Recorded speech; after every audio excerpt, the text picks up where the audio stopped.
Pierre Bourdieu, vous êtes sociologue, professeur au Collège de France.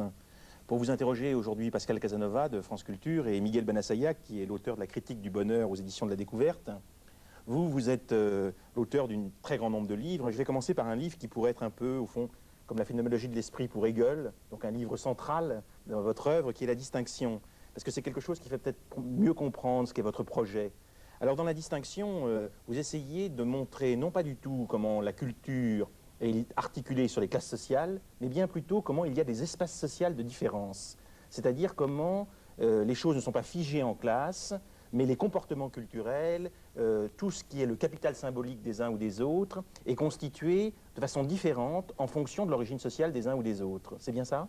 Oui, enfin, vous avez dit d'emblée le mot-clé, vous me faites un grand plaisir, parce que d'habitude, je dois rétablir dès le commencement cette vérité première, que ce qui existe dans le monde social, ce ne sont pas des classes, des groupes constitués, comme on le croit, mais cette réalité invisible qu'on ne peut pas toucher du doigt et qui pourtant est le principe de la plupart de nos conduites, que j'appelle espace social. Bon. Autrement dit, je crois que la difficulté qu'ont pu rencontrer les lecteurs de La Distinction vient de ce que pour manifester cet espace social, on est obligé de rendre visibles les choses qui occupent cet espace, c'est-à-dire des individus, des institutions, etc. Mais ce qui existe vraiment, c'est l'espace. Alors bon, je vais tout de suite donner un exemple simple qui, je crois, fait comprendre. J'ai analysé dans un de mes livres ce que j'appelle les stratégies de condescendance. Bon, c'est-à-dire, c'est un exemple un peu grossier, inventé, parce que les exemples trop vrais sont toujours douloureux. C'est, par exemple, l'aristocrate qui va dans son box de chevaux privé, qui rencontre son palefrenier, qui lui tape sur l'épaule et lui dit « Mon brave, mon alezan est prêt ». Bon.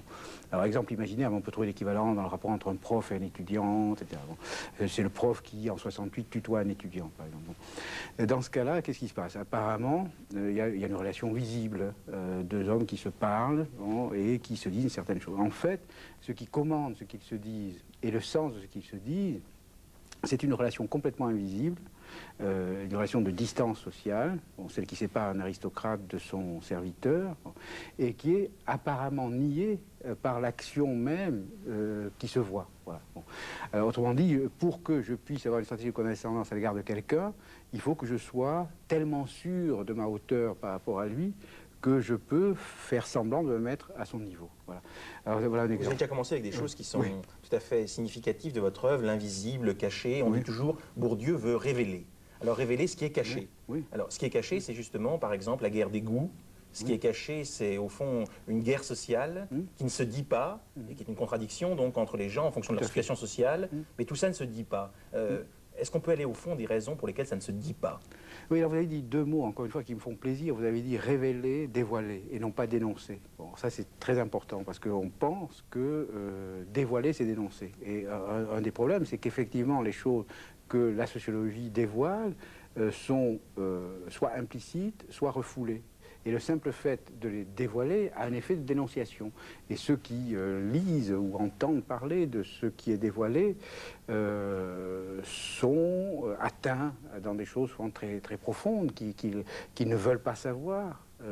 Pas seulement qu'ils ne veulent pas qu'on sache, qu'ils ne veulent pas savoir.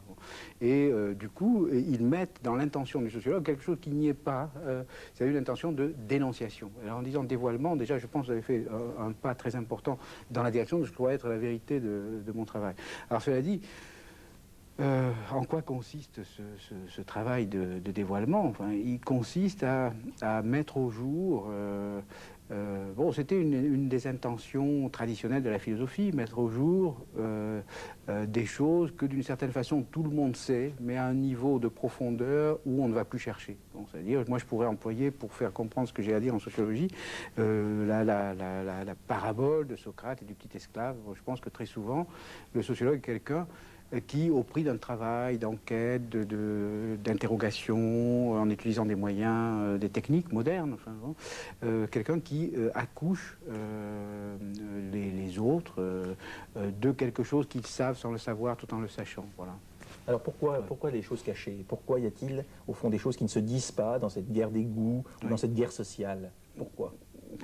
Moi, je pense Stratégie? Oui, moi je pense qu'il y a beaucoup de choses. Il y a les choses cachées, je dis, elles sont inconscientes ou implicites. Alors là, il y aurait beaucoup à dire sur ce point.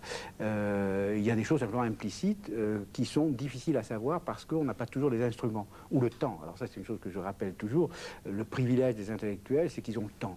Bon, ils ont le temps. Platon le disait déjà, la scolée, ça veut dire à la fois le loisir et l'école.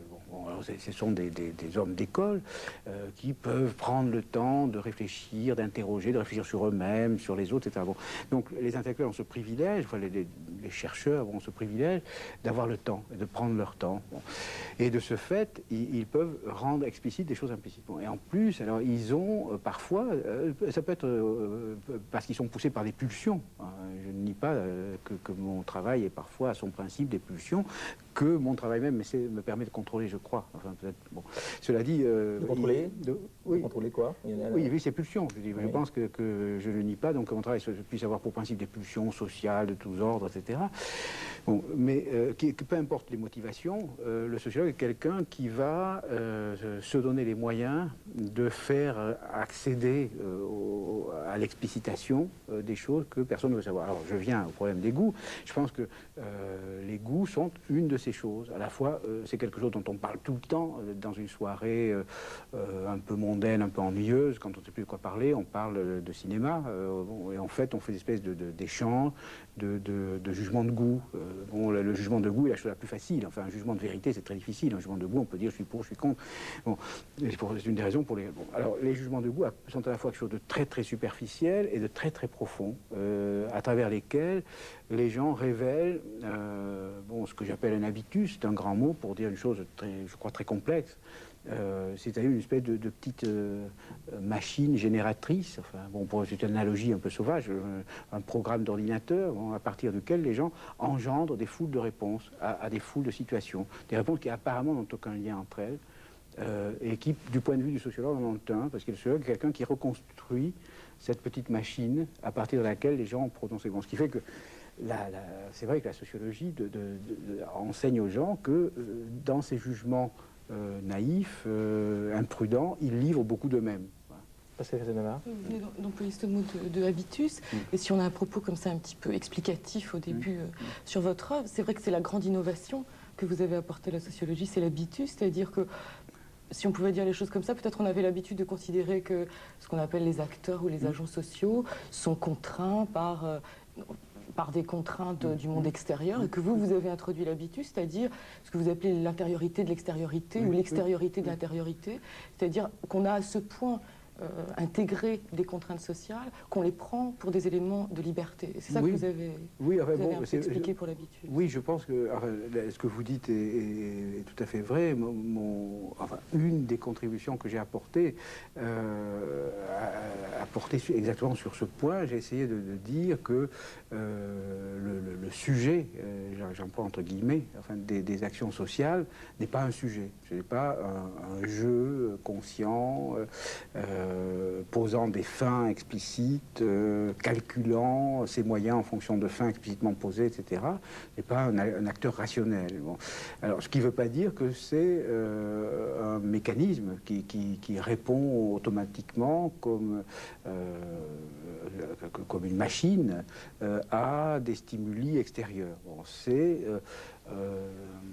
ce que j'appelle donc un habitus, c'est-à-dire une histoire incorporée, c'est une histoire faite corps, une histoire qui est inscrite dans le cerveau, mais aussi dans les plis du corps, dans les gestes, dans la manière de parler, dans les accents, les prononciations, dans les titres, dans tout ce que nous sommes. Alors c'est cette histoire incorporée et le principe à partir duquel nous répondons. Votre intérêt pour le goût qui oui, voilà, alors le goût, voilà, c'est une incarnation. Voilà, c'est une incarnation. Alors, bon, donc, c'est une notion qui a une vertu théorique, enfin, enfin, dont la vertu théorique principale, selon moi, hein, c'est toujours bizarre de se commenter comme ça, enfin, bon, et d'échapper à toute une série d'alternatives que nous avons intériorisées, qui font partie de notre habitus cultivé. Nous sommes tous passés par des classes de philosophie, souvent mauvaises, etc. Alors on a intériorisé liberté, déterminisme, bon, ce sont ces couples d'opposition qui font florès dans les discussions intellectuelles à Paris. Bon, elles sont éternelles parce qu'on peut les réveiller éternellement. Bon, alors moi, une grosse partie de mon travail m'a amené à détruire ces alternatives. L'habitus, on veut à la fois, oui, c'est tout à fait déterminé en un sens, puisque c'est le produit de l'histoire et qu'on peut en décrire la genèse. On peut dire ça a été façonné de telle façon, et en même temps, c'est générateur de liberté. C'est-à-dire, si vous, à partir d'un habitus, vous pouvez improviser, mais dans certaines limites. Vous avez une marge formidable d'improvisation dans certaines limites. Pierre Bourdieu, vous montrez que l'arbitraire des goûts est finalement légitimé par une instance qui est l'instance sociale, qui est très hiérarchisée. Et au fond, est-ce qu'à travers la distinction, comme à travers finalement beaucoup de vos livres, est-ce que ce n'est pas une généalogie de la domination sociale que vous voulez faire? Essayez de nous expliquer comment s'organise la domination sociale, qu'il y a des hiérarchies, et surtout qu'il y a l'exercice d'un pouvoir, et d'un pouvoir contraignant de certains sur d'autres, et que ce pouvoir, on en cache les fonctionnements, les modes de fonctionnement. Oui, alors ce pouvoir, justement, lorsque les gens, les philosophes, parlent de pouvoir, ils cherchent le pouvoir quelque part. Enfin, ils pensent toujours à l'État, des lieux où le pouvoir est incarné, alors que c'est tout à fait naïf, enfin, du point de vue d'une sociologie moderne. Enfin, bon, le pouvoir est un espace, c'est insaisissable, il est partout et nulle part, ce qui ne veut pas dire qu'il n'est pas plutôt en certains endroits qu'en d'autres. Enfin, dans une structure, il y a des lieux centraux. Et donc, faire une généalogie, comme vous dites, de la domination, c'est chercher le pouvoir à la fois dans des mécanismes sociaux qui produisent des structures et aussi dans la tête des individus. Alors ça, je pense que c'est peut-être, enfin, ce que je pense le plus important de ce que j'ai fait, c'est de dire que nous sommes, à travers cet habitus, à travers cette histoire incorporée, nous sommes toujours exposés à être complices des contraintes qui s'exercent sur nous. C'est-à-dire nous sommes toujours exposés à collaborer à notre propre domination. Alors, je prends un exemple simple qui est celui du féminisme. Bon, une des faiblesses de toutes les luttes, une des maladies infantiles, enfin de toutes les luttes contre les formes symboliques de domination. Je pense que mon travail, un des centres de mon travail, c'est d'analyser les fondements des formes symboliques de domination, de la violence symbolique, du pouvoir symbolique. Bon, le pouvoir de type colonial, le pouvoir de type domination culturelle, le pouvoir de type masculinité. Bon, ce sont des pouvoirs qui ont en commun de s'exercer en quelque sorte de structure à structure. Ce sont des structures objectives qui sont dans les institutions, dans la structure des salaires, dans le rapport de force coloniale, dans la structure du pouvoir universitaire, etc., et qui sont en même temps dans la tête des agents. Bon. Et les agents, comment dire, ces structures très souvent ne peuvent fonctionner qu'avec la complicité d'agents qui ont intériorisé les structures selon lesquelles le monde est organisé. Bon, alors l'exemple des luttes féministes, enfin, bon, je veux dire, toutes ces luttes symboliques commencent toujours par une dénonciation que j'appelle objectiviste, c'est-à-dire on dénonce les formes objectivées de la domination parce qu'elles se voient, parce qu'on peut les toucher, on dit ah bah l'État, etc. Bon, et bien on oublie que l'État n'agit qu'avec ce qu'il a mis de lui-même dans notre cerveau. Que donc il y a une sorte de psychanalyse de l'esprit humain qui est la condition d'une lutte organisée. Disons, une lutte politique organisée commence par soi-même. Enfin, bon.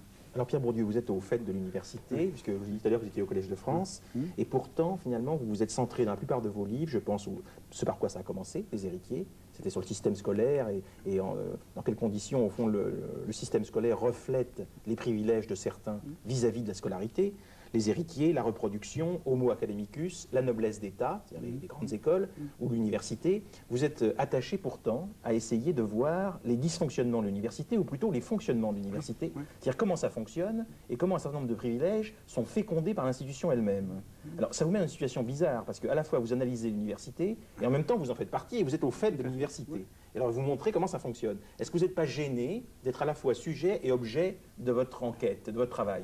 Non, pas du tout. Je dirais presque au contraire. Enfin, parce que je pense d'abord, il faudrait analyser tout à fait en détail. C'est une question qui demanderait des heures de réponse. C'est une bonne question. En fait, je suis au fait de ma position marginale au Collège de France étant un lieu où, comme je le dis dans le mot académicus, on a toujours placé des hérétiques. Bon, c'est un lieu de consécration pour hérétiques, qui en général ont été combattus depuis la création. Le Collège de France est construit contre la Sorbonne. Bon, donc il y a là une vieille structure qui se réactive. C'est un exemple. Bon.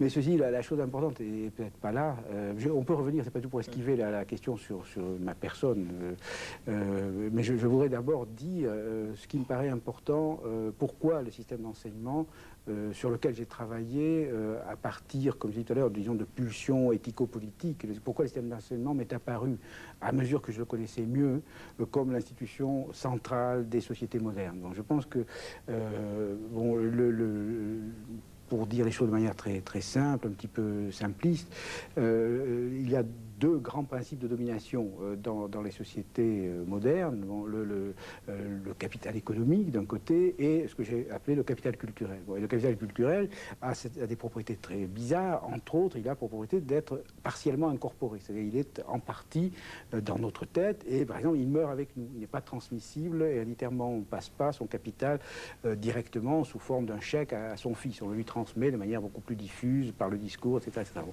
Alors, ce capital culturel a toutes sortes de propriétés. Et dans les sociétés modernes, enfin des États-Unis au Japon, en passant par les pays de l'Est, etc., le capital culturel est devenu le principe fondamental de la domination. Enfin, fondamental, disons, un des principes fondamentaux, à côté du capital économique. Bon, et il y a des situations dans lesquelles il devient même le principe de domination dominant. Bon, je pense, le cas du Japon est très intéressant,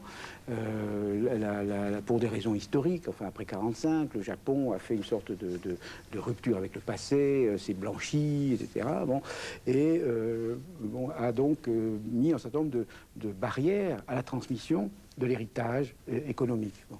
Et du coup, tous les intérêts de reproduction, ce que j'appelle les stratégies de reproduction, hein, passe par le capital culturel. Passe par le capital culturel. Bon. Et le capital culturel devient une des voies déterminantes de la reproduction. C'est pourquoi étudier l'éducation, c'est pas étudier, c'est pas une spécialité parmi d'autres, c'est étudier, je crois, ce qu'il y a de plus spécifique dans la reproduction du capital symbolique. Voilà. Voilà. Miguel Benaseyag. Alors, je voulais intervenir un tout petit peu par rapport à ce qui était traité ici depuis le début. On se dit, bon, voilà le Lucien Goldman de la sociologie, hein, c'est-à-dire, c'est pas un scoop de dire ça. Hein. Il y a l'habitus, mais l'habitus, attention, dit Pierre Bourdieu, attention, ce n'est pas la structure. Bon, par exemple, dans ce que vous avez décrit de l'habitus, bien entendu, c'est la description exacte de la structure. Il n'y a pas un élément de plus ni de moins. Mais Pierre Bourdieu dit, il y a le sujet. Et dès qu'on essaye justement de parler de phénoménologie, alors chez Pierre Bourdieu, il dit pas de sujet. On parle des agents. Hein, et il existe comme ça ce décalage en permanence, hein, dans lequel effectivement, je pense que la question du goût, hein, parce que bon, on pourrait effectivement dire, il s'échappe parce qu'il est une anguille, c'est bon, et peut-être, certainement, mais dans tous les cas, il y a une question beaucoup plus sérieuse que d'être une anguille, c'est votre intérêt par les goûts, c'est-à-dire ce qu'on appelle le goût, la mode. Pourquoi? Parce que dans les goûts, et c'est ce que je voudrais introduire dans les questions pour annoncer, dans les goûts, il existe cette articulation, effectivement, entre la singularité de la corporalité hein, et, bien entendu, toutes les structures sociales, symboliques, la mode et historique. Et je crois que si vous avez centré des choses sur le goût, hein, c'est là où il existe, effectivement, cet intérêt d'une intrication qui traverse toute votre œuvre. Parce que votre œuvre a quelque chose de tout à fait atypique pour un sociologue, c'est que vous vous occupez de la vérité. Hein? Pierre Bourdieu. Oui, je suis très, très content de cette question, parce que, comment dire, et du rôle central que vous faites jouer au goût, parce que j'ai dit tout à l'heure que j'essayais d'échapper à l'alternative sujet, objet, conscience, inconscient, etc. Et la notion de goût est, je crois, très exemplaire. Pour faire comprendre ce que, en bref, peut-être mon rapport central au problème que vous avez posé, j'utilise souvent une phrase célèbre de Pascal qui dit « Le monde me comprend et m'engloutit comme un point, mais je le comprends ».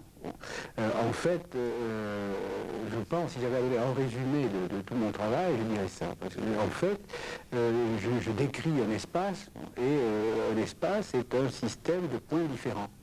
Hein, c'est pas autre chose. Si vous prenez le livre de Strawson sur l'individu, il dit que l'individu, c'est un point dans un espace.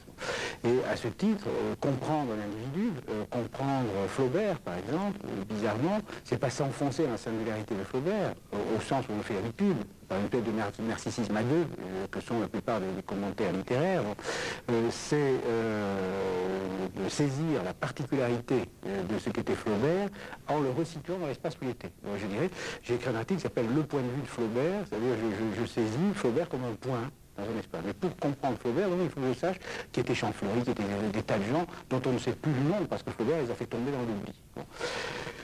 Donc je situe, j'objective un point. Bon, mais ce point étant situé, je ne dis pas que c'est un point de vue. Bon, et qui va voir le monde à partir de ce point, qui va le constituer. C'est ce qu'on met d'habitude sur la notion de sujet. Mais ça ne veut pas dire qu'il est... C'est pas un sujet au sens traditionnel, une espèce de sujet pur, un sujet transcendantal, qui aurait des catégories universelles. Non, c'est un sujet dont les catégories de perception et de pensée, les structures, les chaînes avec lesquelles il va construire le monde, sont pour une part les structures du monde dans lequel il est. Bon. Alors, voyez, mais qu'est-ce que ça apporte de plus? Vous avez deux fois la nécessité, une fois dans l'objectivité, une fois dans la subjectivité. Et c'est pas faux. Bon, cela dit, il y a une troisième point de vue. Il y a tout de même la sociologie. Alors, je dis, attention, je tremble, parce que c'est le sociologue roi, etc. Bon, peut-être. Hein. Moi, je fais mon boulot, j'essaie de comprendre. Alors, je dis, en faisant ce que je viens de faire, c'est-à-dire de décrire ce que nous sommes. Nous sommes dans un espace, c'est l'espace de nos caractéristiques. Et en même temps, nous avons un point de vue sur cet espace qui est lié au point que nous occupons dans l'espace. Bon. En faisant ça, je crée un autre point de vue qui est ouvert à tout le monde. Tous les gens qui me lisent peuvent le prendre. Qui consiste à dire, eh bien, peut-être que si je sais où je suis dans l'espace et que j'ai un point de vue dans cet espace qui voit quelque chose au fait que je suis un point dans cet espace, je risque d'être un sujet. Pierre Bourdieu, il y a un problème. Est-ce que vous n'êtes pas en même temps, du point de vue du sociologue roi, justement en faisant le troisième point de vue, Rancière avait fait contre vous une attaque assez forte à ce sujet en disant au fond, s'il y a le point de vue du sociologue roi, l'individu ne peut pas échapper à la critique du sociologue. Alors quelle est la liberté dont dispose l'individu? Quand vous reparlez tout à l'heure du sujet, vous dites, moi j'englobe aussi l'idéologie du sujet et la manière dont le sujet se représente l'espace. Alors qu'est-ce qui se passe pour le sujet? Est-ce qu'il y a un moment où il peut éventuellement affirmer quelque chose d'irréductible au travail du sociologue? Je vais poser ma question différemment. Le paradoxe, ce serait que vous passez votre temps à expliquer que nous sommes prisonniers de toutes les contraintes intégrées de la société et qu'en même temps, le seul lieu de la libération possible de l'individu, pour ne pas dire le sujet, ce serait précisément la sociologie qui explique pourquoi on est contraint, comment on est prisonnier, comment on ne peut pas s'en sortir, et que paradoxalement ce serait là le lieu de la liberté. Je ne sais pas si c'est le seul lieu, c'est un des lieux. Et si je suis obligé souvent d'accentuer l'importance de ce lieu, de sur la logique tordre le bâton dans l'autre sens, qui est plutôt à la mode aujourd'hui, c'est parce que c'est le lieu que les producteurs culturels veulent le moins reconnaître. Ils veulent bien reconnaître le lieu analytique, etc., mais alors le lieu sociologique, ils ne veulent pas savoir. Bon, ça, j'ai beaucoup dit ça dans mes écrits. L'idéologie intellectuelle par excellence, c'est l'idéologie de Mannheim. L'intellectuel sans attache ni racine, nous sommes sans feu ni lieu, sans foi ni loi, nous sommes libres, etc. Bon. Et moi je pense que ça c'est l'idéologie par excellence des intellectuels qui sont aliénés parce qu'ils se croient libres. Alors, je dis, est-ce qu'il y a que le sociologue qui est irréductible à la sociologie? Pas du tout. Non, je dis le sociologue est un travailleur intellectuel. Alors j'emploie le mot à dessein, c'est pas la mode aujourd'hui, et je l'aurais pas employé il y a 20 ans, hein, à l'époque c'était la mode. C'est quelqu'un qui fait un boulot au service de tout le monde et qui essaie, avec des outils modernes, difficiles à maîtriser. Alors ça c'est une chose qu'on oublie, que la sociologie a fait des progrès absolument formidables, au point que c'est difficile pour un seul homme aujourd'hui de totaliser toutes les techniques mathématiques, statistiques, etc., qui sont à la disposition d'un sociologue, en utilisant un capital de savoir, de connaissances, un mode de production très très moderne, auprès duquel la plupart des intellectuels qui écrivent entre autres sur le sociologue, sont des artisans périmés. Hein. Non, je suis désolé, mais une part énorme des critiques qui me sont faites viennent d'ailleurs. Voilà. D'ailleurs, hein, c'est un petit artisan qui critique une grande surface. Vous voyez, bon, avec, Et alors, pourquoi pas? Ah non, mais il n'y a rien de mal à ça. Pourquoi pas? Non, mais il faut aussi que je le dise. On peut être du côté des petits artisans, non? Oui, tout à fait. Mais il faut aussi que je puisse dire, qu'il y a des motivations des petits artisans qui ne sont pas toutes pures, bon, qui défendent une épicerie. Oui, voilà, qui défendent une épicerie. Bon, alors. Ah, voilà contre les épiciers. C'est nouveau, ça. Ah oui, vous arrivez à me faire dire des choses. Non, non, non. Il y a quelque chose quand même, c'est-à-dire que, bon, c'est tout à votre honneur, c'est-à-dire, et quand on vous lit, en cherchant cette question, la question que relève Antoine Spire sur la liberté, effectivement, qui est une question centrale dans votre œuvre. Bon, effectivement, il y a quelque chose que vous dites clairement par rapport à la rationalité. C'est-à-dire la rationalité, elle est dans l'histoire, comme tout pour vous, elle est dans l'histoire, mais quand même, il y a une invariance de cette rationalité. Or, aujourd'hui, pour penser dans des termes qui dépassent non pas seulement la logique formelle, mais la logique dialectique aussi, et qui arrive à une logique paradoxale, effectivement, Pierre Bourdieu est quelqu'un qui est assez d'avant-garde là-dessus, parce que vous avez parlé des probabilités par rapport à la liberté, hein, une probabilité, j'imagine, pascalienne, mais dans tous les cas, il y a la notion de hasard, hein, pour tous ceux qui vous attaquent en tant que déterministes, devrait quand même les titiller un tout petit peu, parce que... Mais, par contre, la question concrètement, ça c'est pour... non, c'est un hommage, mais c'est vrai que je crois que... Bon, il est compliqué d'attaquer quelqu'un en tant que déterministe quand il met au centre la notion de probabilité. Il me semble plutôt un contresens. Par contre, je crois qu'il y a un élément comme ça, hegelien cette fois-ci, ou lacanien, c'est l'idée de Spaltung, l'idée de division du sujet. Je crois qu'on peut comprendre cette double contrainte à laquelle vous faites référence en permanence si on accède à cette notion de sujet en tant que divisé. Par contre, alors maintenant la question. Et vous parlez du sociologue travailleur social. Moi, ça me semble une notion tout à fait adéquate. Et bon, comme en dévoilant des vérités. Bon, ce mot-là, la vérité, je pense qu'il a dû vous faire pas mal d'ennemis dans votre domaine, parce que bon. Or, le problème, c'est de savoir cette vérité-là. Elle est pour vous vraiment à dévoiler, donc finalement, vous voilà coincé en tant qu'empiriste, ou peut-être quand même, chez vous, il existe, il est vrai, c'est-à-dire je n'ai pas halluciné, quelques relents comme ça, platoniciens, dans le sens que finalement, quand même, hein, quoi qu'on puisse dévoiler, quoi qu'on puisse mettre à jour dans notre travail, il existe quelque chose que vous ne nommez certainement pas structure, mais qui est de l'ordre d'une fidélité platonicienne, hein, du non dévoilable de la vérité, tout en étant le nord poursuivi. Hein. Oui, voilà, là on est sur un problème tout à fait central, hein, et je suis ravi de l'entendre poser en ces termes, parce que d'habitude, ce qu'on dit aux sociologues, enfin, ce qui suppose enfin, une image désolante des problèmes que peut se poser le sociologue, ce qu'on lui dit, bon, vous objectivez toutes les autres manières de penser, donc vous objectivez la vôtre, donc vous n'avez pas droit à la notion de vérité. Bon. Alors c'est enfantin, c'est bon pour une classe de terminale de philo-lettres, enfin, bon, mais je trouve que c'est indécent dans la discussion scientifique. Alors la façon dont vous posez le problème, moi, me convient très bien, et c'est, je pense, le problème central que les sciences sociales, dès leur apparition dans le monde intellectuel, et les sciences psychologiques, enfin, bon, on fait surgir, qui est le problème des rapports entre histoire et vérité, historicité et vérité. S'il est vrai que la vérité est historique, qu'elle a des conditions sociales de production, bon, est-ce qu'il y a une vérité? Bon, alors, dit comme ça, c'est déjà un petit peu mieux que la question ordinaire. Bon. Et c'est un problème que se sont posés à la fois des philosophes, comme Wittgenstein, hein, qui se pose le problème de la transcendance des vérités mathématiques. Est-ce qu'on peut fonder les vérités mathématiques autrement que par une espèce de diktat d'absolutisme platonicien? Autrement dit, est-ce qu'on peut échapper au relativisme auquel le sociologue et toutes les sciences sociales se condamnent, autrement qu'en posant une fois pour toutes soit un sujet transcendantal, soit des vérités et des valeurs éternelles, bon, irréductibles aux conditions historiques de leur émergence, bon, qui ne sont plus à ce moment-là que des accidents. Bon. Alors moi, je pense que oui. Je pense que oui. Alors l'originalité, me semble-t-il, de mon travail, c'est de prendre au sérieux le problème de la vérité et de l'historicité. Et je dis, je crois que la sociologie peut répondre positivement, par une réponse scientifique, à la question de la vérité. Alors ça a l'air très arrogant, hein. C'est pour ça que je marque un temps pour faire voir. C'est au cirque qu'on fait boum boum boum, on fait un roulement de tambour. Alors je vais dire ça en deux mots, hein. Moi, je pense que la sociologie permet de décrire les conditions sociales dans lesquelles s'instaurent des univers où, pour triompher, quelles que soient les raisons qui font chercher le triomphe, il faut avoir raison. Bon, il faut avoir des raisons. Alors je prends un exemple simple.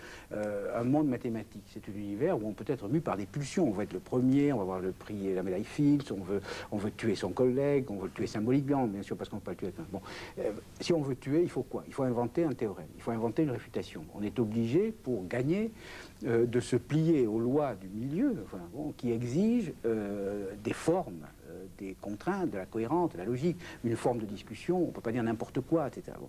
Alors moi je dis, lutter pour la vérité, j'appelle ça la réelle politique de la raison, je dis lutter pour la vérité, c'est lutter pour que les conditions sociales favorables à l'instauration d'univers sociaux soumis à ce genre de règles soient remplies. Bon, vous savez, par exemple, quand je m'occupe d'une réforme de l'éducation, bon, je lutte pour la vérité. Quand j'explicite, par exemple, ce que je suis en train de faire, les règles de fonctionnement de l'univers, je pourrais dire, voilà, on va prendre 3 univers, je veux dire celui qui est le plus favorable à la production de vérité. Bon, la question, est-ce que la sociologie est une science? Bon, ben, on va dire, on va prendre les différentes sciences, on va les décrire sociologiquement, hein, et on peut les ranger selon le degré auquel la forme de communication, le type de revue scientifique, les manières dont on accède aux revues scientifiques, les effets de pouvoir, les effets de Ce que vous voulez dire, c'est que la lucidité que vous nous enseignez par rapport au système de transmission du savoir, transmission du capital symbolique, est susceptible de favoriser l'émergence de la vérité. Voilà. Oui, c'est un élément d'une lutte dans laquelle les intellectuels, dans ce cas-là, remplissent leur rôle spécifique, les intellectuels, leur fonction sociale, historique, enfin, qui est le produit d'une histoire, elle aussi. Hein. En même temps, c'est de lutter sur ce terrain-là. On voit bien votre pari pour la vérité dans votre œuvre.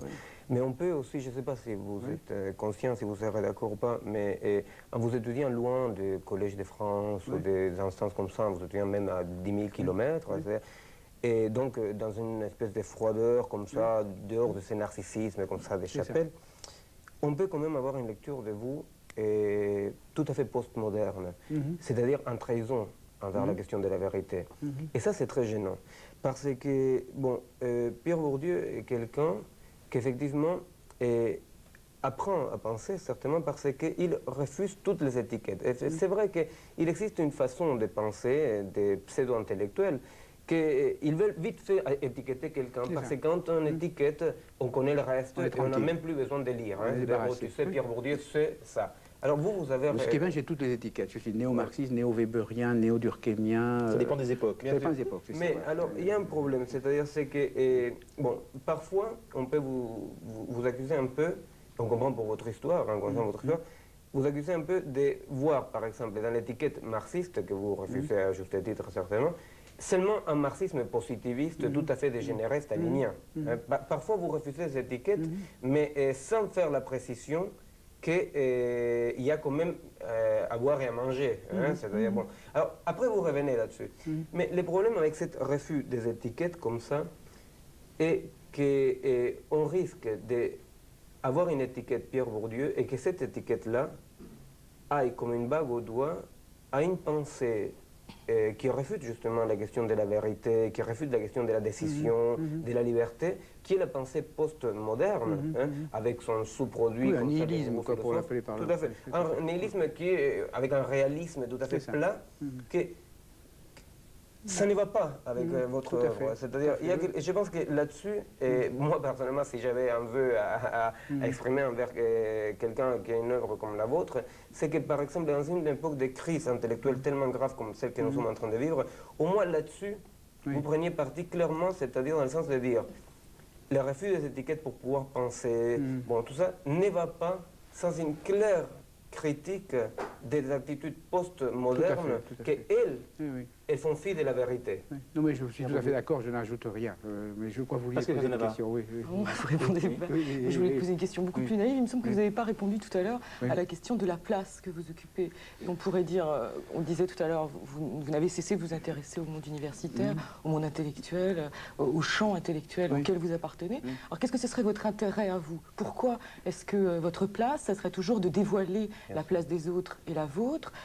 Qu'est-ce que ça veut dire ça? Comment vous analysez la place que vous occupez, dévoilant celle des autres? Oui, on peut dire, bon, je pense, c'est une chose que j'ai dite, je réponds en même temps à la question que vous posiez. Enfin, dans Homo academicus, je crois que j'étais aussi loin que possible dans le sens d'une réponse à la question que vous posez. Alors, une des raisons qui font qu'il est très difficile de prendre des positions au fond que vous me demandez, c'est que à un certain degré de lucidité sur les rôles sociaux déjà constitués, hein, par exemple, le fait de refuser les étiquettes, c'est un rôle social typique de philosophe, qui se constitue comme au-delà de tout, au-delà du delà, comme dit Achille Talon, hein, bon, qui est un grand auteur philosophique. Bon.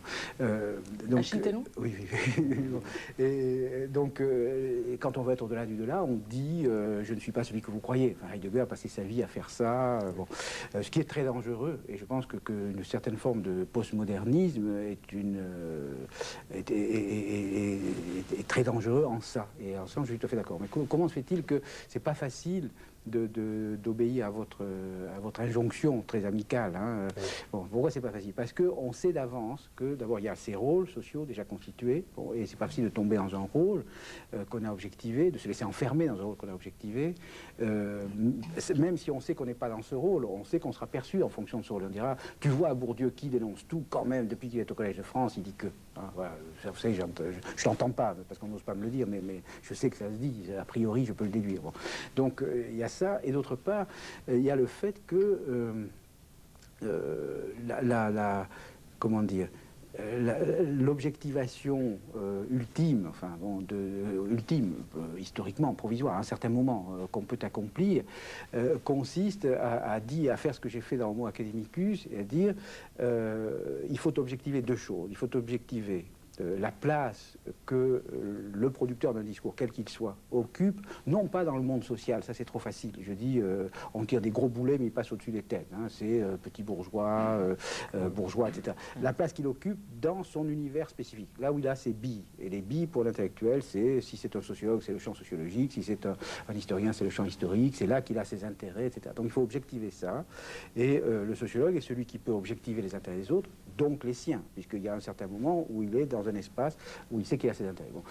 Et ensuite, ayant fait ça, il y a un deuxième niveau, et ça c'est ce que j'ai fait dans le livre qui m'est le plus cher, parce que c'est lui qui m'a le plus coûté, et qui je crois, bon, c'est le sens pratique, où j'ai dit, il y a un degré, il y a quelque chose, enfin, de très très profond, que nous avons beaucoup de mal à objectiver, c'est tout ce que nous devons au fait que nous sommes membres d'un monde intellectuel.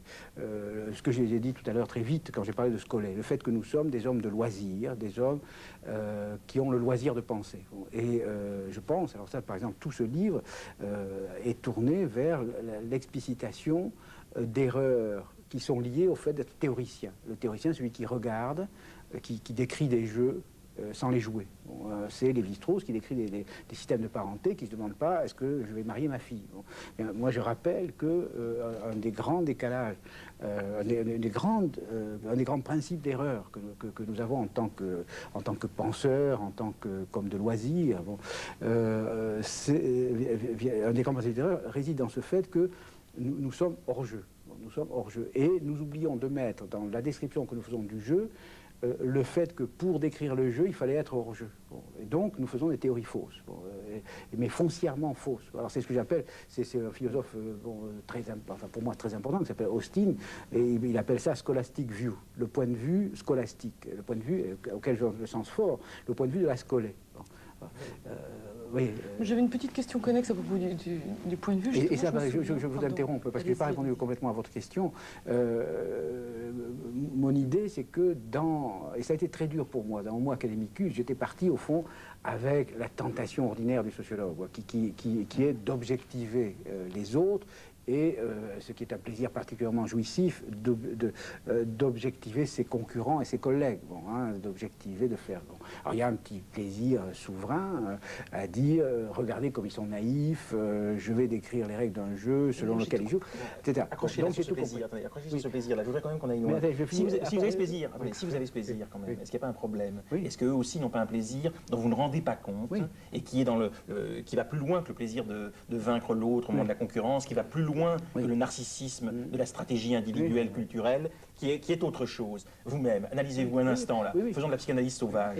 Hein, et ce plaisir, là, dont vous venez de parler, je suis content que vous venez de parler, mon plaisir... Alors, allons, il y a autre chose derrière. Est-ce qu'il n'y a que de la stratégie universitaire? Non, pas du tout. Vous n'avez plus besoin. Est-ce qu'il y a que... Qu'est-ce qu'il y a d'autre? Qu'est-ce qu'il y a d'autre? La recherche de la vérité? Qu'est-ce qu'il y a d'autre? Non, je pourrais répondre. La réponse classique, ça serait de dire l'amour de la vérité. Ça. Bon, mais ça, j'ai plus droit à aucune réponse classique. Pour ça, je suis une position très difficile. Après tout ce que j'ai écrit, j'ai plus droit. D'où le fait que très souvent, je suis condamné au silence. Alors, je condamne les autres au silence, mais moi particulièrement. Hein. Vous savez, je dis ça, c'est une phrase de Cage qui dit, on lui demandait pourquoi on fait de la musique, pour empêcher les autres d'en faire. Moi, je pense qu'une partie énorme de ce que j'écris est destinée à faire taire tout un tas de gens. Donc, on ne puisse plus dire, malheureusement, hélas, comme disait... non, mais je m'amuse. Malheureusement, évidemment, ça retombe sur moi. Dès que je suis... Allons-y, répondez. Mais je réponds. Mais dès que je suis dans une salle, je donne des instruments et instantanément, les gens se servent des instruments contre moi. Bon, c'est ça, je pense, c'est une fonction historique. Bon, alors, j'ai tellement de choses à dire que je ne sais plus. Non, je veux dire, pour finir avec ça, que au fond, ce que j'ai essayé de dire, c'est et ça a été très dur pour moi, parce que j'ai gardé ce livre dans mes tiroirs pendant 5 ans, je ne pouvais pas le publier. Alors là, le psychanalyste aurait sûrement des choses à dire, je ne pouvais pas le sortir. Je l'ai porté 3 fois à mon éditeur, puis je le ramenais, je lui disais non, je ne peux pas publier ça, parce que ça me faisait peur, c'est ça. Bon. Jusqu'à ce que je puisse écrire une introduction qui dit, elle est très compliquée, très abstraite, Homo academicus. Jusqu'à ce que je dise, bon, au fond, c'est vrai que j'avais la pulsion du philosophe souverain, bon, qui surmonte, surplombe, objective comme Dieu, etc. Bon. Alors, ayant objectivé cette pulsion, est-ce que ça a des effets sur ma pratique scientifique? C'est pas un point d'honneur intellectuel. Et ça a changé ma manière d'écrire. Bon, et au fond, alors ça c'est ma conviction profonde, alors ça je le crois profondément, c'est que j'ai converti une pulsion, un plaisir, une libido, parce qu'il y a des libidos sociales, moi je dis le monde social constitué, bon, ça a converti une libido, besoin de meurtre, de revanche, de tout ce qu'on pourra imaginer, hein, en pulsion scientifique, bon, au prix d'un travail qui était à la fois un travail sur soi, il faut expulser des tas de choses, et un travail armé d'instruments de contrôle. Bon, je voulais juste poser une petite question annexe. Je me souviens d'un papier que vous avez publié dans Le Monde il y a quelques temps sur Rocard, et je crois que ça s'appelait La vertu républicaine, et vous faisiez un hommage vibrant à Michel Rocard au moment des accords de la Nouvelle-Calédonie. Et est-ce qu'à ce moment-là, justement, vous parlez de point de vue et de place du sociologue, vous occupiez la place du sociologue qui dit la vérité, ou bien c'était l'individu Pierre Bourdieu qui disait, voilà, Michel Rocard incarne la vertu républicaine par ses accords. C'est très compliqué. C'est un problème qui se pose à moi constamment, parce que ça c'est étonnant. On peut parler de l'Algérie aussi. Oui, c'est étonnant parce que je ne l'ai pas déjà dit. Très souvent, je dis, là, je vais vous répondre, vous interrogez en tant que sociologue, là, je ne peux répondre qu'en tant qu'individu. Bon, parce que je n'ai pas travaillé, je n'ai pas élaboré. Très souvent, je dis ça. Hein. Alors, souvent, le problème se pose. Bon, alors, quand on intervient sur le terrain politique, c'est une très grande difficulté. Si je me dépouille de l'autorité qui peut être attachée au fait que j'ai écrit des livres, que je suis au Collège de France, etc., je perds toute efficacité. Bon. Donc, souvent, j'ai besoin d'utiliser... Vous ne pouvez pas, parce que votre nom seul suffit. Oui, d'accord, mais oui, bien sûr. Bon, pour donner de la force à des idées qui, souvent, intrinsèquement, sont très faibles. Hein, l'autre le disait, la force intrinsèque de l'idée vraie, on sait très bien que c'est pas grand-chose. Bon, je suis obligé de me servir d'une force sociale qu'au fond de moi-même, je peux critiquer, donc je peux ricaner dans mon intimité. Hein. Bon. Alors, est-ce que l'essentiel n'est pas la lucidité? Est-ce que c'est pas un double jeu? Est-ce qu'il n'y a pas un double jeu? Oui. Est-ce que c'est pas l'essentiel? Quand vous mettez Pierre Bourdieu, on sait d'où vous parlez. Oui, inévitablement. C'est-à-dire, on peut se servir de ce que j'ai écrit pour savoir d'où je parle. Et là, je peux dire, parce que c'est une question que j'ai l'air d'avoir esquivée, je pense qu'il y a dans mon travail tout ce que je peux dire sur les déterminants sociaux de mon travail. Bon, je ne peux pas en dire plus. Et ça y est, alors c'est pas en première personne, mais il suffit de prendre la catégorie, de dire, bon, Dieu, il sort de là, il a fait ça, il a fait ça, il a fait ça, pour composer une sociologie. Alors, ce qui m'empêche de le dire de manière... Bon, c'est qu'il y a des rôles narcissiques, exhibitionnistes, où on dit le lieu d'où je parle. Alors, ça ne me plaît pas du tout. C'est une façon de se peloter. Enfin, bon, j'aime pas du tout les échanges de narcissisme, mais il y a tous les éléments. Et d'autre part, enfin, mon travail consiste à fournir des instruments d'objectivation qui sont faits pour se retourner, non seulement contre moi, ce qui n'a aucun intérêt, mais contre tous les travailleurs intellectuels. Et au fond, alors là, si j'ai une contribution, mon originalité par rapport au classique, par exemple, ça a été, par rapport à Marx, à Durkheim, à Weber, etc., ça a été de retourner la sociologie contre le sociologue, ce qui n'avait jamais, et contre, ce qui n'avait jamais été fait avant. Bon, alors limite, anti-intellectualisme. Est-ce qu'il n'y a pas le risque d'anti-intellectualisme? Oui, tout à fait, il y a un risque. Alors bon, ça fait partie de ce travail sur moi-même que j'ai dû faire. Je pense que dans mes pulsions originaires, il y a une forme d'anti-intellectualisme, d'exaspération devant l'exhibitionnisme intellectuel, le narcissisme intellectuel, l'irresponsabilité intellectuelle. Bon, et je dis souvent aux intellectuels qu'ils se surestiment individuellement et qu'ils se sous-estiment collectivement. Bon. Donc il y a tout ça. Bon, et mon travail, enfin, mais au travail, alors là on peut le prendre au sens de la psychanalyste, hein, de la psychanalyse, mon travail a consisté, ça n'a pas été toujours facile pour moi, à sublimer ou à reconvertir enfin, cette pulsion anti-intellectualiste dont je comprends de mieux en mieux le principe, bon, en motivation. Oui, je réponds à la question que vous posiez tout à l'heure, enfin, en raison de vivre, voilà, en raison de vivre, de travailler, d'être enfin, bon, je ne sais pas comment dire, quelqu'un qui contribue un petit peu à donner aux hommes des instruments de libération. Voilà, moi, je me vois comme ça. Alors que les gens qui parlent liberté, liberté, liberté, c'est des personnages de théâtre qui disent marchons, marchons, marchons, et qui restent sur place. Impératif numéro 1, la lucidité. En fait, ce que vous proposez, c'est la lucidité sur les stratégies des intellectuels, sur les champs dans lesquels nous sommes. Que nous devons connaître, inventorier, pour comprendre finalement ce qui nous motive lorsque nous parlons. Oui, bon. Non, il y a un mot-clé que je vais, pour illustrer ce que vous dites, c'est un mot que j'ai, bon, le mot illusio que j'emploie. Souvent, on parle latin, c'est pas pour le plaisir, c'est pour couper avec des mots ordinaires qui occultent ce qu'ils nomment. Hein. Bon, alors c'est une fausse étymologie qui est employée par Huizinga dans son livre Homo Ludens et qui consiste à dire que tout joueur, enfin quiconque est engagé dans un jeu, a un rapport d'illusio, c'est-à-dire qu'il est pris au jeu. Bon, au fond, jouer à un jeu, c'est accepter tacitement, hein, c'est pas par un contrat, que le jeu en vaut la chandelle. Bon, je joue, donc je dis sans avoir besoin de le dire que ça vaut la peine de jouer.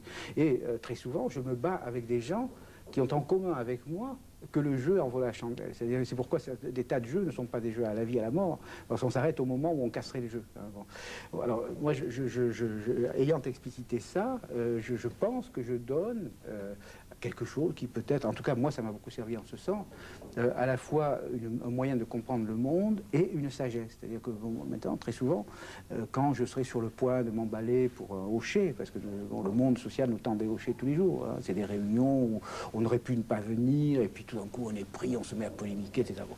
Alors moi j'ai le mot d'illusio qui m'est extrêmement utile. Alors ça me permet, je continue à jouer le jeu, personne ne s'en aperçoit. Alors ça c'était déjà dans Montaigne, hein, les pensées d'arrière-boutique, etc. Bon, hein, et puis en même temps je sais que voilà, ça n'est qu'un jeu. Et ça donne un détachement, ce détachement que les sagesses ont toujours poursuivi, hein, du bouddhisme aux stoïciens, on a toujours dit, voilà, te laisse pas prendre au jeu. La sagesse, parfois aussi, elle est d'accepter tout bêtement qu'on a les mains sales et qu'on est jusqu'au cou dans la situation. Parfois, mais justement, bon, je pense qu'il existe... Chez vous, je vous ai coupé la parole. Non, pas du tout. Et je pense qu'il existe chez vous, effectivement, il suffit de voir votre œuvre et la façon dont vous l'avez forgée, ce qu'on appellerait un transfert du travail. C'est-à-dire, c'est vrai, hein, c'est un exemple de soulignation, c'est le transfert de travail. Mais il existe à la fois une crainte d'envers votre œuvre. Et alors, bon, illusion, imagination, idéologie, on connaît les 3 I, hein, les 3 I qui servent toujours pour se dégager d'une situation. Mais le problème, c'est que bon, ça fait moi quelques années que j'habite en France, alors je comprends bien de quoi vous parlez quand vous parlez d'académicus, c'est-à-dire, bon, l'homme, comme ça, tout cet universitarisme français, je comprends bien. Mais je crois que ça fait un peu franco-français, cette interprétation-là, elle fait un peu franco-française. Parce que les idées, c'est un tout petit peu pour reprendre à ce que disait Antoine Spirito, les idées, les théories, une certaine praxis d'amour de la vérité, de fidélité envers la vérité, ne se joue pas toujours, comme vous disiez tout à l'heure, comme au Collège de France ou comme à l'université en France, et simplement faire un théorème pour dégommer les petits copains. Et il y a des fois dans lesquelles ce que vous dites, parce qu'on fait des Bourdieu contre Bourdieu, ce que vous dites est vrai. Il y a des fois dans lesquelles effectivement une théorie, une prise de position fait corps et met en danger quelqu'un, et en plus fait avancer ou reculer les choses. Et c'est là où, par exemple, on peut vous en vouloir un tout petit peu parce que, bon, moi je vais vous dire, je crois qu'à l'époque où à l'école normale supérieure, vous avez créé votre groupe de défense de la pensée, finalement, contre le stalinisme, contre, bon.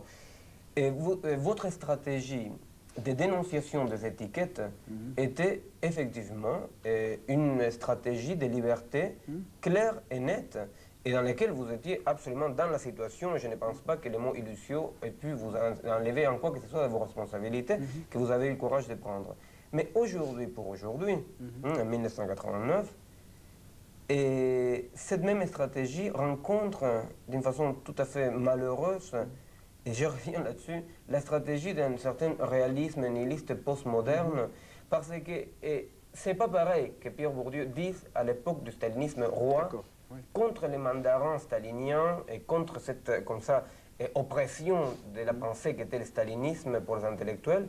Bon, c'est pas pareil qu'à cette époque-là, ils disent on peut penser quand même et refusent les étiquettes pour qu'on pense. Parce que ça, c'était une attitude dans la situation de fidélité à la vérité, certainement. Mais aujourd'hui, parce que vous êtes là, vous êtes jeune, vous continuez à produire, alors aujourd'hui, malheureusement, les gens qui disent ça, ce sont vos ennemis d'hier, vos ennemis jurés, parce que moi je ne parle pas d'adversaires, je parle vraiment d'ennemis, les ennemis de la vérité, qui sont ces gens-là, pardon, je finis là-dessus, sont les gens qui s'attaquaient à la vérité hier et s'attaquent aujourd'hui à la vérité. Sauf qu'aujourd'hui, malheureusement, malencontreusement, votre refus d'étiquette, votre refus comme ça de clairement énoncer la question de la vérité, ça leur sert à ces gens-là, vous comprenez? Parce que les postmodernes, eux, ils ne se battent pas contre la vérité pour se battre contre le stalinisme. Ils se battent contre la vérité, ils se battent contre la décision, ils se battent contre, dans cet imaginaire narcissique, pathologique presque, dans lequel on serait toujours au-dessus de tout, rien n'étrange dans la réalité. Bon, c'est-à-dire, par exemple, Pierre Bourdieu, qui défend le relativisme, quand vous êtes dit à l'école normale supérieure, c'est-à-dire quand vous avez dit, bon, quand même, il y a des trajectoires, il y a des stratégies, avec leur singularité, est une chose.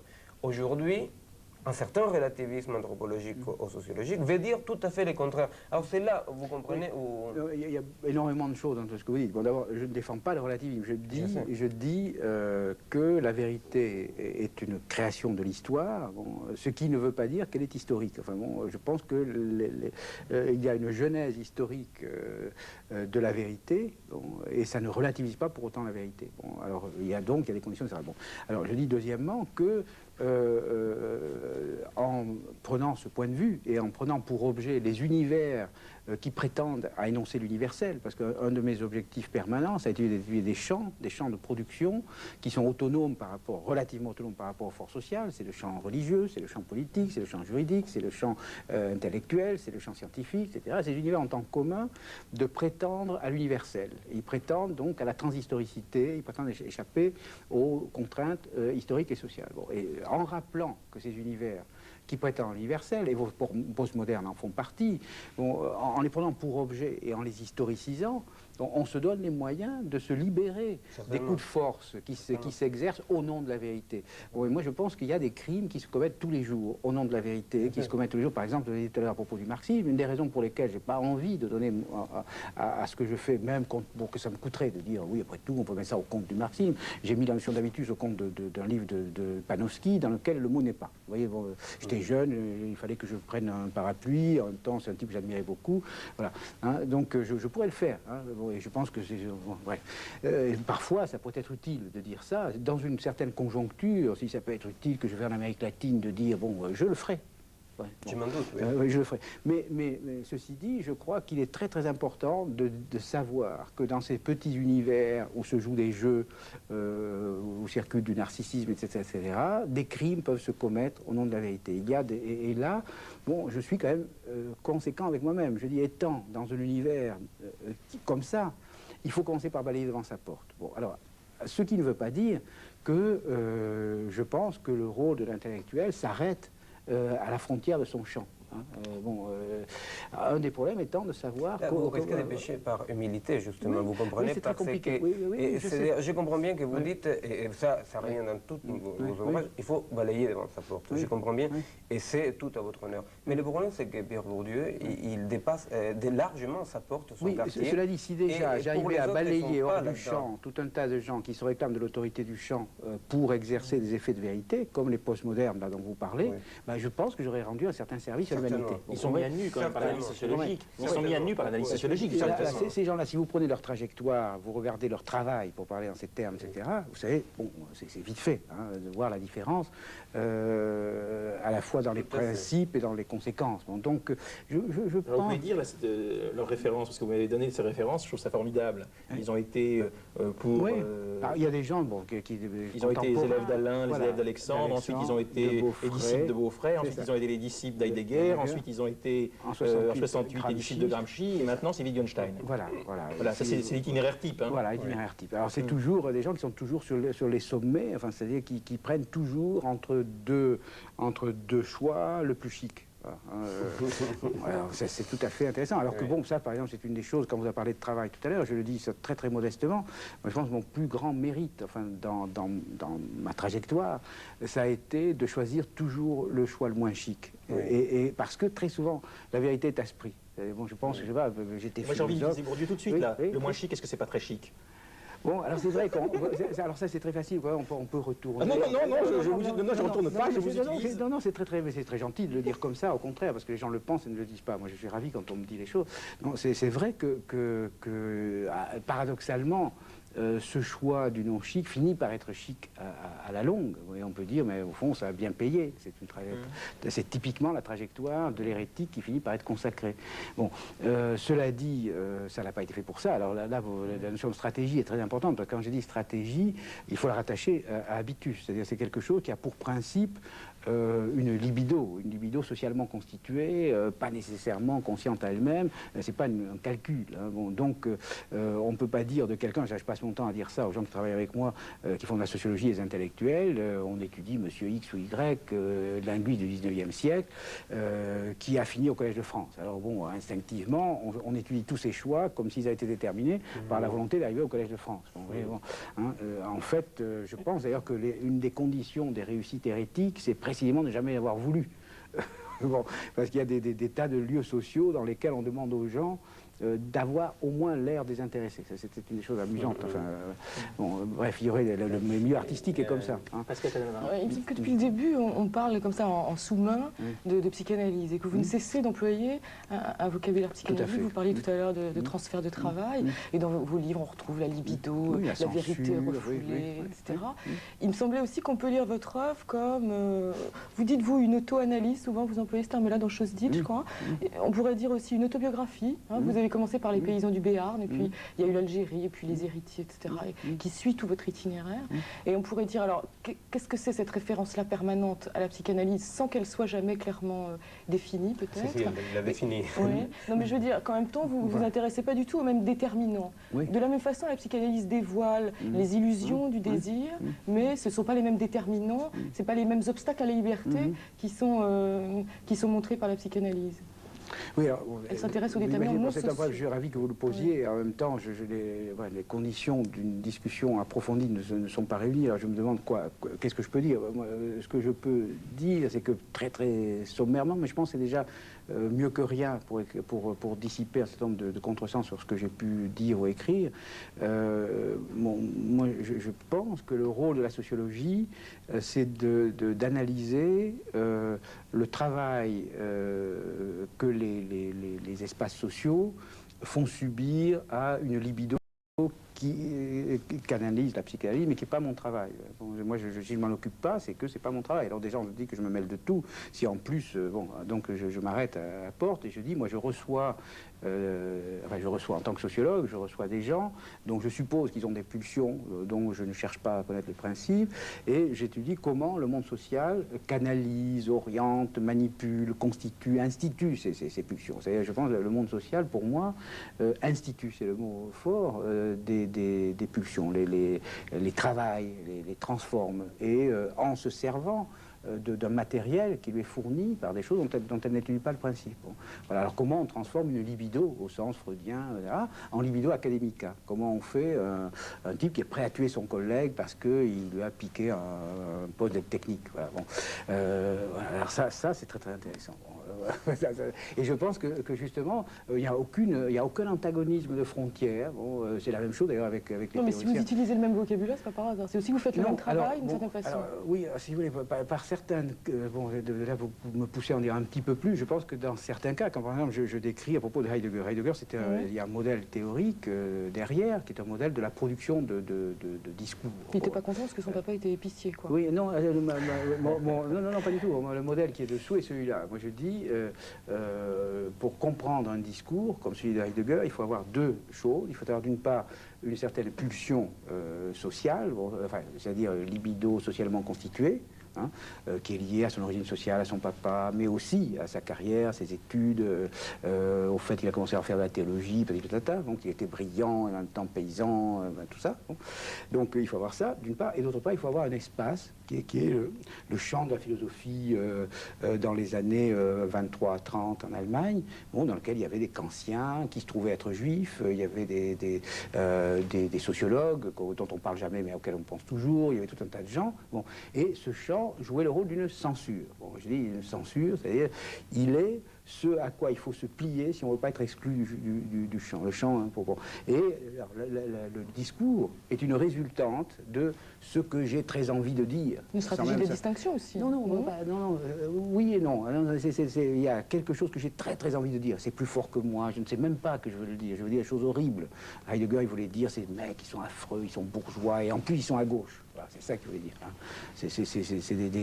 Comment ils ont tout pour eux. Hein. Cassir, c'est ça. C'était son frère, directeur d'une grande galerie à Hambourg, bourgeois, belle chevelure blanche, etc. Allure formidable. Et en plus, moi, petit paysan, bon, j'arrive, j'ai un mauvais accent, etc. Bon, et il me double à gauche. Oh, c'est insupportable. Bon, il voulait dire ça. Bon, ceci dit, il ne pouvait pas dire ça comme ça. Il aurait été jeté tout de suite. On aurait dit, retourne à ta campagne, mon gars. Je finis ma phrase.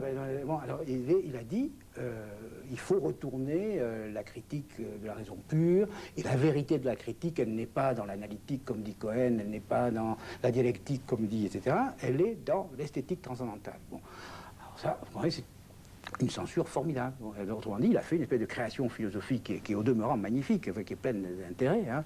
Bon, pour de formidablement mauvaises raisons. Voilà. Alors je pense que c'est là que je reprends. Alors, dans ce cas-là, je dirais que la psychanalyse, pour moi, est un cas particulier de la sociologie. C'est-à-dire, moi, je donne un sens à la notion de censure, et je pense que si les psychanalystes m'écoutaient, je pense à les aiderait, de dire, voilà, à quel type de censure cet homme a affaire. C'est pas seulement une censure vague, générale, sur moi, papa, maman, c'est un truc qui se spécifie, et il est dans un univers, il a affaire à des mathématiciens ou à des historiens, etc. Bon.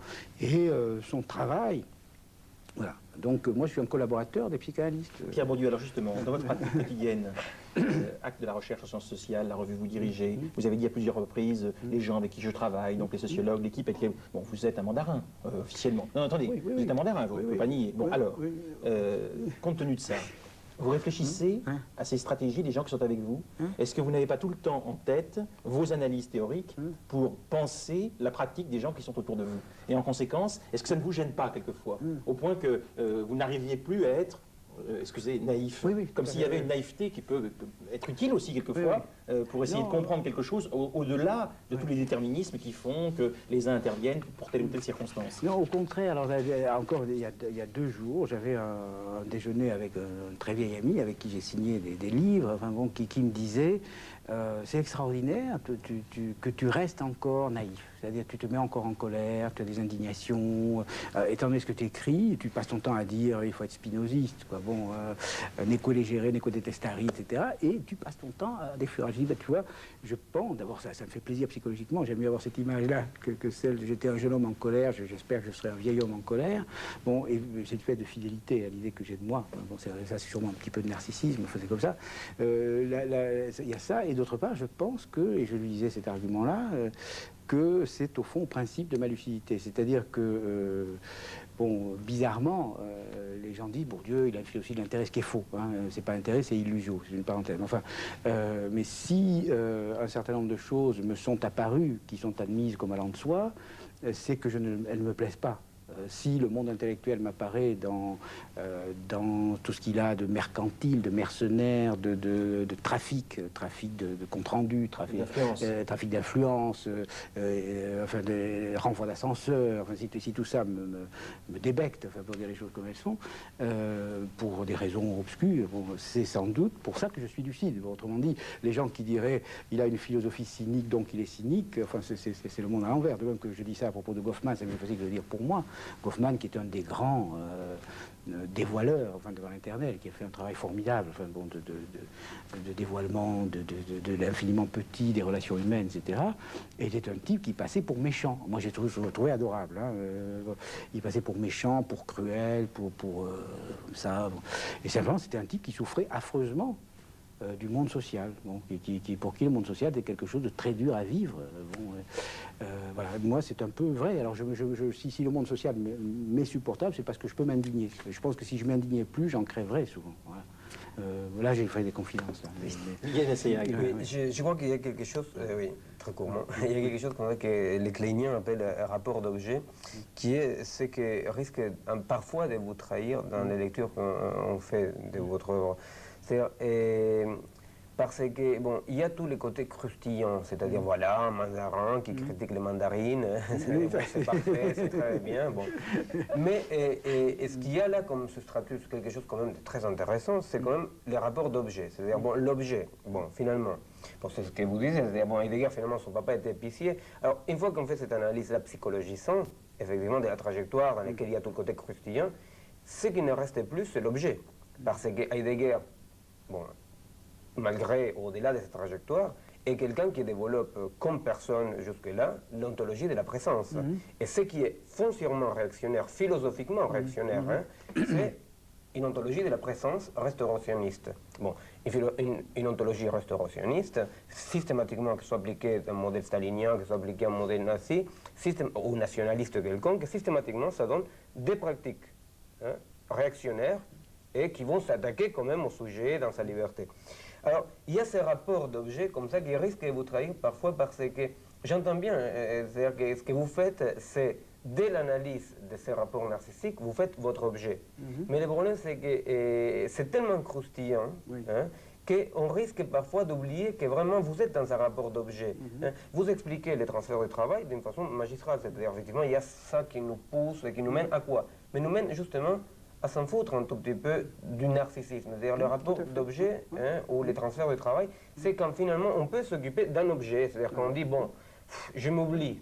Hein, mais là, il y a quand même quelque chose... Oui, mais là, je pense que je vais arriver à répondre à la question qu'on va me poser, parce qu'elle est très importante. Il y a une forme de perversion postmoderne là, bon, qui s'est beaucoup développée aux États-Unis, et moi j'appelle ça le radicalisme de campus. C'est des gens qui sont dans des lieux merveilleux, c'est des endroits comme le campus de Princeton, ou même de Chicago. On a un énorme ghetto à côté, on ne le voit pas, etc. Bon. Et alors il s'est développé une espèce de radicalisme nihiliste très semblable à celui des années 30 en Allemagne. Bon, mutatis mutandis, hein, il faut pas me faire dire quand même. Alors ces gens se sont servis d'une forme de critique, ils font une espèce de melting pot théorique, ils prennent un peu de Foucault, un peu de Derrida, même peut-être un peu de Bourdieu parfois. Bon. Ils viennent m'interviewer, ils croient que je vais dire, et puis je leur dis, mais c'est la connerie tout ce que vous me racontez là. Bon. Alors ils sont très étonnés, ils me disent, allons, on ne publiera pas l'interview. Bon. Alors ces gens, il y en a deux comme ça qui ont écrit un truc sur l'écriture anthropologique, où ils disent, bon, tout est dans le regard, rien n'est vrai, tout est permis, etc. Bon. Alors moi, ce que je dis à ces gens, et là je crois que je vais dans le sens de votre injonction tout à l'heure, que je n'ai pas oublié, je dis, pour moi, la critique des pulsions, des imports idéologiques, bon, n'est pas une fin en soi, elle est un préalable. C'est-à-dire, il faut se... Alors c'est là qu'on retrouve la vieille sagesse qui disait, dans Plotin, on disait ça, il faut s'enlever, on a des taits sur les yeux, on a des choses qui nous empêchent de voir. Et ces choses qui nous empêchent de voir, qui font que Heidegger, par exemple, aurait pu écrire du Bourdieu. Bon, hein, c'est très arrogant, hein, ce que je dis. C'était génial. C'est très arrogant, mais c'est pour emmerder ceux qui m'opposent bêtement à Heidegger. Bon, c'est pas du narcissisme, bon, c'est presque le contraire. Bon, Heidegger donc aurait pu se servir de ces pulsions pour faire un travail qui lui aurait permis de faire une ontologie fondatrice au fond, d'une science du monde social. Et moi, j'ai des tas de choses non écrites, hein, en particulier une théorie de la temporalité. Mes premiers travaux étaient sur la temporalité, etc. Bon, qui s'inspire, pas qui s'inspire, enfin, qui prend comme point de départ Heidegger. Une question Oui, donc là-dessus, oui, justement. Et avant qu'on ne... Bon, bien sûr que j'aurais pu défendre l'épicerie et parler des discours métapsychanalytiques que vous avez, parce que aussi vous avez collé l'étiquette sur certains psychanalystes que bon, c'est l'international, disons, bon, la majorité, je vais bien admettre, la psychanalyse américaine, mais bien entendu que cette étiquette-là, je la récuse au nom de pas mal d'analystes qui ne sont pas dans l'illusion, imagination, suggestion. Bon, mais bref, ça c'est pour dire quand même un mot de ce qu'on ne peut pas dire. Et, par contre, bon, dans ce que vous venez de dire, justement, il existe dans cette ontologie de la présence, cette ontologie réactionnaire, il existe donc justement la motivation, l'intentionnalité, hein, qui peut-être fait la décision dans une stratégie et qui va au-delà d'un narcissisme, qui détermine des fidélités, qui sont, bon, la question que vous posez, c'est-à-dire par rapport à qu'est-ce qui vous fait courir, c'est-à-dire quelle est votre fidélité au-delà du narcissisme. Hein, moi, je crois, enfin, bon, je redis la chose, je pense que ce que un chercheur, enfin, bon, moi je mets du côté des chercheurs, aussi bien les philosophes que les sociologues, enfin, que les psychanalystes, que les historiens, etc., ce qu'un chercheur doit sacrifier avant tout, enfin ce qu'il doit abandonner, c'est exactement ce que la sagesse demande d'abandonner, c'est toutes les adhésions, les adhérences narcissiques. Bon, c'est-à-dire qu'en fait, faire de la sociologie, comme j'essaie de la faire, c'est une destruction permanente. Alors, moi, je pense que une de mes vertus, c'est bizarre, parce que là, je parle de moi, etc., donc j'ai l'air de contredire, mais une de mes vertus majeures, c'est qu'au fond, j'ai pas tellement besoin de narcissisme. J'ai pas besoin de gratification narcissique. Au contraire, si on me fait des compliments, si on me dit des trucs, aussitôt ça me gêne, j'ai envie de partir, j'ai l'impression que ça s'adresse à quelqu'un d'autre, je crois qu'on se trompe. Non, vraiment, hein, je suis très, très, très mal à l'aise, et je vis très, très, très bien sans narcissisme. Alors, j'ai besoin de sympathie, d'affection, mais j'ai pas besoin d'admiration, j'ai pas besoin de... Bon. Et en plus, le travail que je peux faire en permanence, enfin, bon, sur le narcissisme des autres, sur les pulsions narcissiques, etc., bon, me donne des armes pour être en état de vigilance à l'égard de ça. Et je pense donc que alors, tout ceci pour dire que le travail sur soi que la sociologie permet de faire, pour lequel la sociologie donne des armes, ce travail n'est pas une fin en soi, hein, il est un préalable à la position des questions de vérité, à la création des conditions sociales de vérité, bon, par exemple, à une lecture de Heidegger cumulative. Disons, moi je pense que je peux, grâce alors à la sociologie, me servir de manière non éclectique, non académique, non narcissique, de Wittgenstein, d'Austin, de Heidegger, de Cassirer, etc., d'un tas de Marx, de Weber, de Durkheim, etc. Bon, si vous faites la liste de mes footnotes, elle est tout à fait monstrueuse, monstrueuse au sens de pleine de choses apparemment contradictoires, et je pense, alors en tout cas j'en ai la conviction intime, qu'il n'y a aucune contradiction dans l'usage que je fais de ces différentes personnes. Autrement dit, et ça, je pense que c'est quelque chose que j'ai toujours fait par choix intellectuel. J'ai toujours pensé que les alternatives dans lesquelles on essayait de nous enfermer étaient idiotes, et que finalement elles n'opposaient pas des penseurs ou des pensées ou des ismes, elles opposaient des intérêts, des libidos. Hein. Bon. Donc j'ai toujours fait ça par stratégie, et vraiment, s'il y a un coût de fabrication, j'ai une petite fabrique, hein, mon secret de fabrication principal, c'est celui-là. C'est on peut prendre dans des penseurs apparemment antagonistes de quoi construire les moyens de les dépasser. Voilà, Pierre Bourdieu, merci. Alors je vais rappeler quand même ce qu'on peut lire de vous. D'abord, je voudrais dire donc la distinction, puisque j'ai dit en commençant que c'était votre livre clé. Je ne sais pas si vous partagez ce point de vue, mais en tout cas, Homo academicus, alors la noblesse d'État et les héritiers, qui sont au fond une suite du travail sur les structures culturelles et la transmission du savoir et du capital culturel. Et puis alors ce livre théorique dont vous avez parlé tout à l'heure, qui s'appelle donc Le sens pratique, aux éditions de Minuit. Et puis peut-être ce que parler veut dire, parce que ça analyse en même temps le discours que les gens tiennent justement sur leur savoir. Merci.